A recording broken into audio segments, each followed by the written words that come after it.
हम लोगों को करना है, हमें 90 से 90 तो मिनिमम सोचे, 100 मार्क्स लाने हैं, ठीक है, तो बढ़िया बढ़िया तरीके से पढ़ना है। तो देखो बच्चों, if order of matrix one, अगर ऑर्डर ऑफ मैट्रिक्स वन है और आप उसको किसी स्केलर प्रॉपर्टीज स्केलर से मल्टीप्लाई कर देते हो, तो जो डिटर्मिनेंट आप उसका, जैसे इसका ही डिटर्मिनेंट निकाला आपने 5 आया तो आपने 3 से मल्टीप्लाई कर दिया उस मैट्रिक्स को, तो जो आपका नया डिटर्मिनेंट आएगा बच्चों, तो नया डिटर्मिनेंट आएगा वो उससे मल्टीप्लाई किया के इंटू इसका डिटर्मिनेंट। क्लियर हो गई बात? क्लियर हो गई बात? यस। दूसरी बात यह बच्चों, अगर 2 2 की मैट्रिक्स होती, 2 की होती, तो आपको जो ऑर्डर ऑफ मैट्रिक्स होता है बच्चों वो k⁻², इंटू डिटर्मिनेंट, मतलब मान लो आपने इसका डिटर्मिनेंट 2 2 का निकाल लिया, ठीक है, 2 2 है, जैसे मान लो 2 2 की मैट्रिक्स थी, उसका डिटर्मिनेंट निकाल लिया, 7 आ गया, फिर आपने उस 2 2 की मैट्रिक्स में क्या किया कि स्केलर प्रोडक्ट से किसी स्केलर नंबर से मल्टीप्लाई कर दिया, ठीक है, इस मैट्रिक्स को, तो जो आपका अब डिटर्मिनेंट निकलेगा। अच्छा, इसमें एक चीज है, इसमें मल्टीप्लाई सभी एलिमेंट्स को कर रहे हैं, किसको कर रहे हैं? सभी एलिमेंट से, समझे बच्चों? इसमें सभी एलिमेंट से मल्टीप्लाई कर रहे हैं। क्लियर है? इसमें क्या था, किसी एक रो या किसी एक कॉलम को एलिमेंट को मल्टीप्लाई कर रहे थे, इसमें क्या कर रहे हैं? सभी एलिमेंट से मल्टीप्लाई कर रहे हैं। दोनों में डिफरेंस समझ आ गया? हाँ भैया।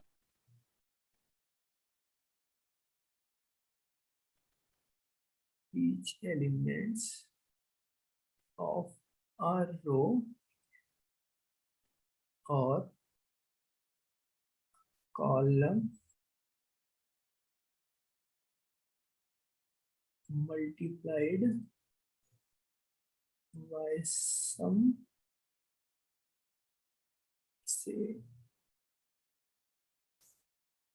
वैल्यू के, इसमें किसी एक रो या किसी एक कॉलम को मल्टीप्लाई कर देते हैं, ठीक है बच्चों? Yes sir. हाँ, इसमें पूरी मैट्रिक्स से मल्टीप्लाई कर रहे हैं, तो आपका आंसर ये आ जाएगा। तो अगर बच्चों इफ ऑर्डर ऑफ डिटर्मिनेंट, तो नया ऑर्डर k⁻³ डिटर्मिनेंट, तो इसका सीधा बच्चों फॉर्मूला मैं बता देता हूँ, क्योंकि आपको याद रखना है और मैंने पहले भी बताया हुआ है कि आपके पास कोई डिटर्मिनेंट को k से आपने उस पूरे मैट्रिक्स को मल्टीप्लाई किया, तो उसके ऑर्डर के अकॉर्डिंग k⁻n, ठीक है बच्चों? समझ आ गई बात? जैसे एग्जाम में क्वेश्चन आ गया, हाँ भैया। हाँ भैया। जैसे एग्जाम में क्वेश्चन आ गया ऐसे 1 मार्क्स का, श्रेया, कि भैया डिटर्मिनेंट ए जो है ना वो 5 है, क्या है? 5 है, ठीक है, ऑर्डर ऑफ मैट्रिक्स आपका है 3, ठीक है, समझ आ गई बात? हाँ हाँ भैया। भैया। ओके, तो ऑर्डर ऑफ मैट्रिक्स आपका 3 है, तो आपको फाइंड करना है 5a, फाइंड करना है। तो बच्चों देखो क्या फॉर्मूला, 5 यहाँ पे k ट्रीट किया, उसकी पावर n इंटू ए, तो 5⁻³ इंटू डिटर्मिनेंट, तो 125 इंटू 5। आया समझ? दिशा समझ आया? दीपांकर? हाँ भैया। हाँ भैया। हाँ, तो समझ आई ना ये बात कैसे हमने किया?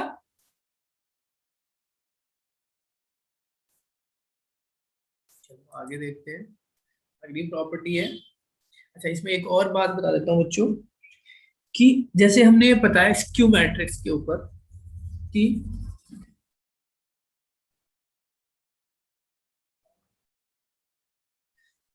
एक प्रॉपर्टी, एक बात प्रूव कर रहा हूँ, तो समझा रहा हूँ।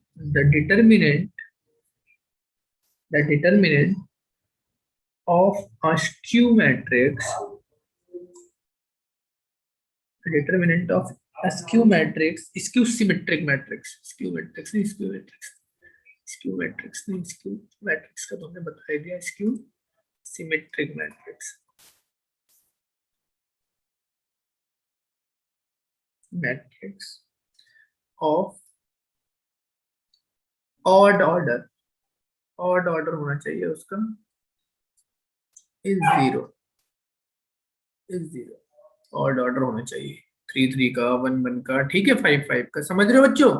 अच्छा, इसका वेरिफिकेशन आपको बताता हूँ मैं, तुम लोग सुन रहे हो भैया ना मेरी बात? देखो बच्चों, हाँ भैया। क्यों मैट्रिक्स क्या होती है कि किसी भी मैट्रिक्स का ट्रांसपोज करूं तो वो ए मैट्रिक्स के माइनस के मल्टीप्लीकेशन के बराबर आ जाए। यही पढ़ा था ना हमने जब मैट्रिक्स पढ़ी थी तो, ऋषा? हाँ भैया। देखो, स्क्यू हमारी दो तरीके से ना, एक तो हमारी स्क्यू मैट्रिक्स थी, एक यू सिमेट्रिक मैट्रिक्स थी। स्क्यू मैट्रिक्स में क्या था, उसका ट्रांसपोज करो तो वो उसी मैट्रिक्स के बराबर आ जाए। बट स्क्यू सिमेट्रिक मैट्रिक्स में था कि अगर मैं ट्रांसपोज करूं तो उसको माइनस से मल्टीप्लाई करके वो सेम जो मैट्रिक्स थी उसके बराबर आ जाए। अच्छा, दोनों साइड डिटर्मिनेंट डाल दो, इधर भी डिटर्मिनेंट डाल दिया और इधर भी डिटर्मिनेंट डाल दिया।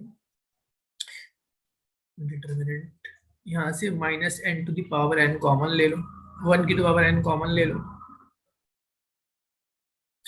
अच्छा देखो बच्चों, अभी मैंने आपको एक प्रॉपर्टी बताई थी कि अगर हम किसी ट्रांसपोज करते हैं, किसी मैट्रिक्स का ट्रांसपोज करने के बाद उसका डिटर्मिनेंट निकालते हैं तो एक्चुअल डिटर्मिनेंट के बराबर ही आता है, नहीं आता? बताया नहीं बताया ये? बताया था। इसी चीज को हम बच्चों यहाँ इस्तेमाल कर सकते हैं कि अगर इसका ट्रांसपोज कर रखा है तो इसका डिटर्मिनेंट ए डिटर्मिनेंट के बराबर ही आएगा बच्चों, है कि नहीं? है कि नहीं?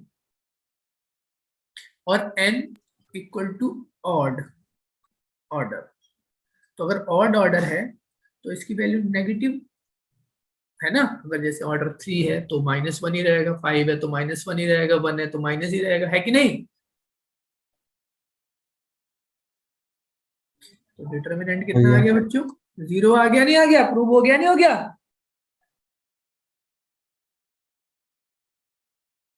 बोलो। हाँ भैया। हाँ भैया उषा, श्रेया, समझ आ गया यहाँ तक? हाँ भैया। ओके। ओके।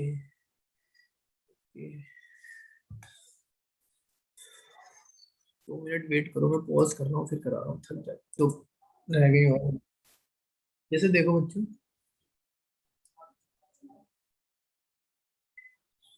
अगर हमारा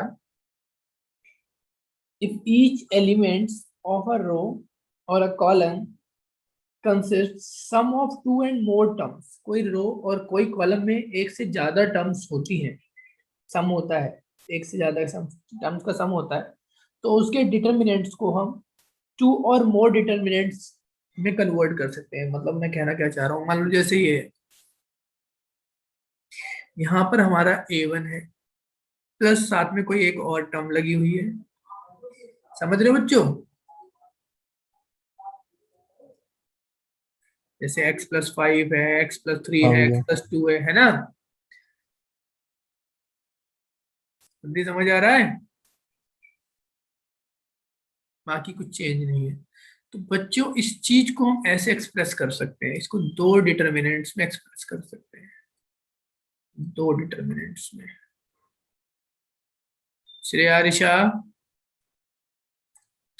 देखो कैसे। हाँ भैया। इसकी पहली एलिमेंट्स लिखी, a1 a2 a3, इसकी इधर वाली d1 d2 d3, बाकी सब ऐसे का वैसे।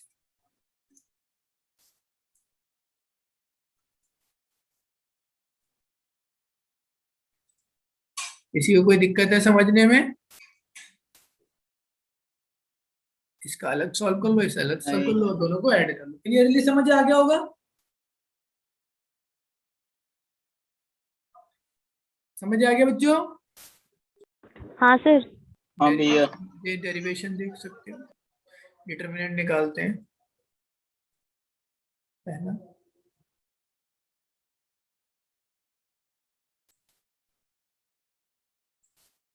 दूसरे में नेगेटिव लगता है। समझ रहे हो ना?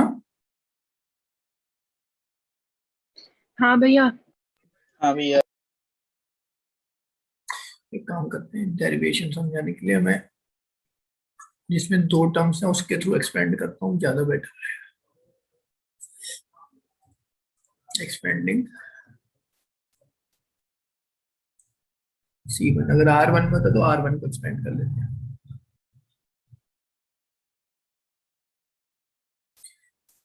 First row first column, first row first column छिपा दिया। फिर first second row first column negative लग जाएगा। सेकंड रो फर्स्ट कॉलम छिपा दिया। फिर third row first column positive लग जाएगा। दीपांकर समझ आ रहा है? हाँ भैया। Third row first column. बच्चों देखो,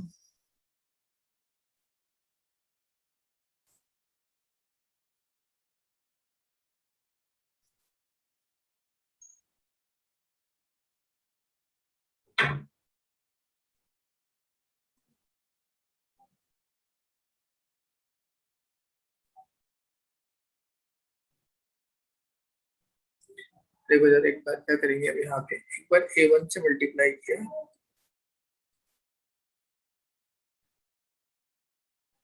एक बार A2 से मल्टीप्लाई किया माइनस के साथ, एक बार A3 से मल्टीप्लाई किया। गेट बंद कर। तो बच्चों ये जो वैल्यू है, ये वैल्यू कहीं ना कहीं इस वाले डिटरमिनेंट के साथ आ जाती है। देखो A1 A2 A3, फिर बाकी बीच की वैल्यू इसको सोल्यूशन करके बनी होंगी, नहीं बनी होंगी ऋषा? हाँ भैया। फिर बाकी यहाँ से T1। ये थोड़ा सा चीजों को समझने के लिए है, जो बच्चे अच्छे से समझ।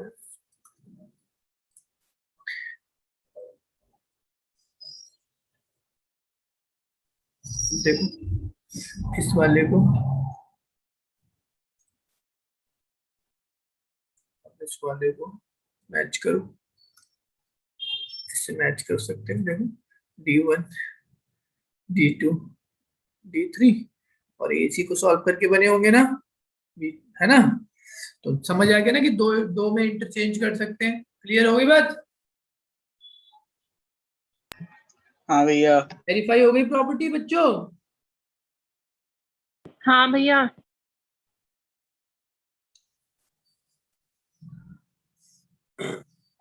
ठीक है।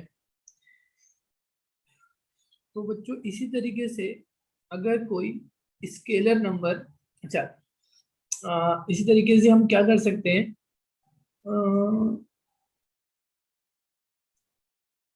इस तरीके से हम और भी प्रॉपर्टी सॉल्व कर सकते हैं। अभी के लिए इतनी रखते हैं, ठीक है? सीधे न्यूमेरिकल्स करेंगे। जब न्यूमेरिकल करेंगे तो कुछ नई चीजें आएंगी, कुछ नया आएगा तो इस्तेमाल कर लेंगे, है बातें नहीं? उसको अलग से नोट डाउन कर लेंगे, है बातें नहीं बच्चों? है बात है। इसके बाद क्वेश्चन स्टार्ट करेंगे। तो जो सबसे इंपॉर्टेंट चीजें थी वो समझ आ गई कि भैया प्रॉपर्टी में क्या होता है। अगर भाई कोई एक पूरी रो या पूरा कॉलम, कोई सिंगल कॉलम के एलिमेंट सारे जीरो तो उसका डिटरमिनेंट जीरो। एक जो प्रिंसिपल डायगोनल है उसके साथ एक साइड वाले सारे एलिमेंट जीरो तो उसकी वैल्यू भी आप डायरेक्ट जीरो लिख दोगे, सॉल्व करने की जरूरत नहीं। जैसे पेपर में आ जाए, जैसे पेपर में ऐसे आया हो क्वेश्चन बच्चों, ऐसे लिखा हो A+B C+D E+D 0 0 0 x y z बोला गया, फाइंड द डिटरमिनेंट, सीधे जीरो आंसर। समझे ऋषा? सीधे आंसर जीरो। वंशिका? हाँ सर। क्योंकि आप क्या करोगे, आप उसका रीजन स्टेटमेंट डाल दोगे, ठीक है? जैसे आ जाए x y z 0 0 0, थोड़ा सही से लिखा नहीं, x y z, ठीक है? यहाँ जगह ये 0 ये 0 0, यहाँ कुछ भी होता है ए बी। तो आप देखो इसके साइड वाले जो एलिमेंट्स हैं, तो यहाँ 0 होता है, तो 0 0, अरे सही से बन ही नहीं रहा।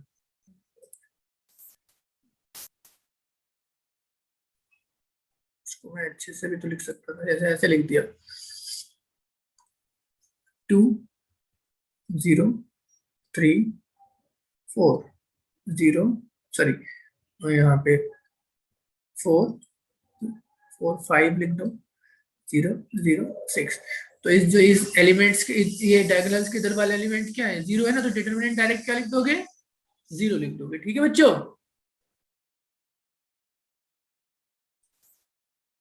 ऐसे ही और प्रॉपर्टीज हैं जिन पे हम क्वेश्चंस करेंगे। ठीक है, समझ आ गया यहाँ तक? हाँ भैया। चलो न्यूमेरिकल नेक्स्ट क्लास से स्टार्ट करेंगे। ठीक है बच्चों? ठीक है सर। ठीक है। हाँ, तो ये सारा